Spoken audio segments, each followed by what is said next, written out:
Hey everybody, Tim and Nudge here for tonight's episode of Star Trek Strange New Worlds, Season 2, Episode 5, Charades. Or I guess if you're from anywhere other than America, Charades, I guess. Um, Overall, I would say I liked this episode. I thought it was good. Better than Nudge. While I don't think it was like the greatest, and I think it definitely started pretty slow, the dialogue is what really won me over as the episode progressed. So the whole thing of the Krakowian moon, I felt was a little heavy-handed or a little like it's just lackluster. I don't know how I would put it, but just them having to go and talk to these aliens, which are once again like ascended beings, very much like a Q or something, that are just evolved. And they introduce themselves with colors like yellow and blue, which I felt was kind of funny, almost like their names are so advanced that our brains cannot process them. Some pretty good foreshadow of Spock, or I guess it's not even really foreshadow, it's like opposing. But seeing Spock in the women's circle, which other than like making the joke with him laughing towards the end, I was like, why is Spock even there? Like, it didn't seem to make any sense. And then him with Pike cooking, I thought was great, especially with on the second half when Spock just starts eating the bacon, because Spock's supposed to be a vegetarian. So him being like, oh, why am I nauseous? Like, stuff like that really made me laugh. And then the Sam Kirk part was, again, it was like funny because it was kind of interesting of just like watching Spock clean the mess first and then like, I will break you. Stuff like that. Like it was a great like watching it go back and forth.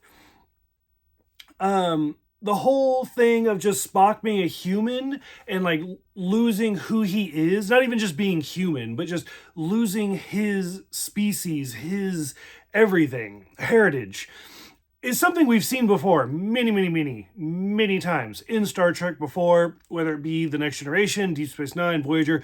Every single episode has had the serious character basically turn human and start laughing and joking and stuff like that. So it's not a new plot device at all. We've seen it before.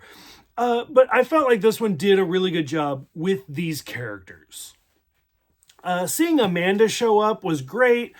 We'd seen this particular actress as Amanda before in Star Trek Discovery. Now, the part that irked me just a little bit, just a smidgen, was them kind of writing the dialogue off for Pila, the Carol Kane character. And that's just because when we first meet her in the first episode, Pila has a line about knowing Amanda. And it's like, ooh, what's that connection? And then when Amanda shows up, they're like, oh, Pila's not here. She's off doing something else.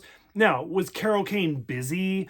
Were there just too many plot devices already going on? They didn't want to squeeze in another storyline? Do they just want it to be a mystery? What exactly was going on?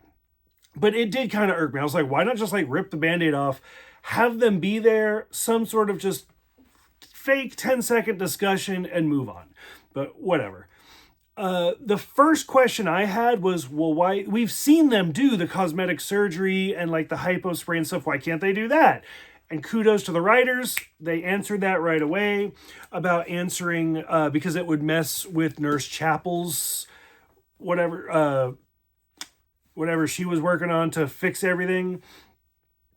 All of these episodes with T'Pring really make me want to go back and watch Amok Time again. Like, it's been a couple of years since I've seen that episode, and we've gotten so many more T'Pring episodes than like that's all she had in the original series. So I kind of want to go back to rewatch that just to see that development. But at the same time, I'm enjoying seeing what they're doing with her character.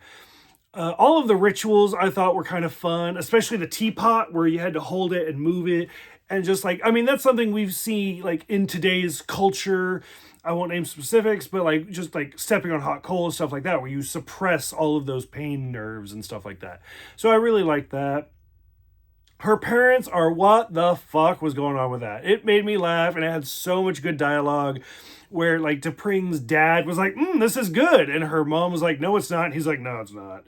Like, what the fuck is that wet marriage situation? Like, it was so over the top. But again, such good dialogue and such rich emotions. All the actors did great. The scene where they turned the hourglass, and it just became a roasting fest. And I kind of wanted to, if I was better at editing, like take clips of this and like put it into RuPaul's Drag Race and be like, the library is open. And just have T'Prill be like, Spock, you are a disappointment and you are never going to make my daughter happy. And I was like, damn, like it was so over the top. It was so great. The whole human tradition of charades, like the title of the episode is named after that. And I was like, I get where they were going because Spock's pretending this whole time and trying to act it out. But I felt like it was a little lackluster. Like I wanted a little bit more. The only thing that made it great was when Pike is like this. He's like, ear, and just watching the disappointment. Like, again, dialogue was great, but it was missing something. It needed a little bit more. I actually felt like the title should have been Commiseration, where when Spock and Pike were having that conversation. I thought that was such a much better moment, and that should have been what the episode was titled. I get what they were going for. I just think it was, if that's it, they should have gone a little heavier on it. Nudge is just walking in circles. I don't know what you're doing. Overall, I would say I liked the episode. It was a little bit slow, a little bit lackluster. Like, it wasn't as good as some of the episodes, but I also got the message. So I'm curious what you guys are thinking. This puts us at the halfway point for season 2. So are you guys liking this season more than season 1? What are you guys thinking? Go ahead, let me know, and I will see you guys next time for Lost in Translation.